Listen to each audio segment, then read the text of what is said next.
ఒక film actor ఒక press meet పెట్టినాడు. పెట్టి ఇది యాక్సిడెంట్ ఎవరు తప్పలేదని చెప్తా ఉన్నాడు. ఆయన జడ్జి పదవి వహించి చెప్తా ఉన్నాడు. మరి ఇట్లాంటి వాటిని మన ప్రసారాలు కూడా ఎట్లా పడితే అట్లా ప్రసారం చేయడం అనేది ప్రజల్లోకి తప్పుడు సంకేతాలు పోతాయి. ఇప్పుడు ఎవరైనా కూడా అతని మీద ఎవరికి పగ ఉండదు. ఆయన చేసే పని ఏదైతే ఉన్నదో ఇది ప్రజలకు, రాజ్యాంగానికి, చట్టాలకు లోబడి ఉందా లేదా అనేది వాళ్ళు తెలుసుకోవాలి ఫస్ట్. ఎందుకంటే ఆయన పాలు తాగే పిల్లోడు కాదు. 40 సంవత్సరాల పైబడ్డ వ్యక్తి ఎంత జాగ్రత్తగా ప్రవర్తించాలి, ఎంత హుందాగా ప్రవర్తించాలి.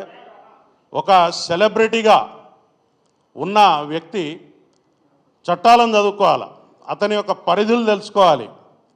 చట్టం నీకు స్వేచ్ఛగా పరిగెత్తవలసిన అవకాశం ఇచ్చిందని మనం ట్రాఫిక్ సిగ్నల్ చేస్తుంటే ఎర్ర సిగ్నల్ పడ్డ తర్వాత కూడా మనం పరిగెత్తుకుంటూ వెళ్తామా? వెళ్ళం. అట్లాగే మన పరిధులను మనం ఏర్పాటు చేసుకొని పని చేసుకుంటూ పోతే నీకు ఏం ప్రాబ్లం ఉండదు, సమాజానికి కూడా ఏం ప్రాబ్లం ఉండదు.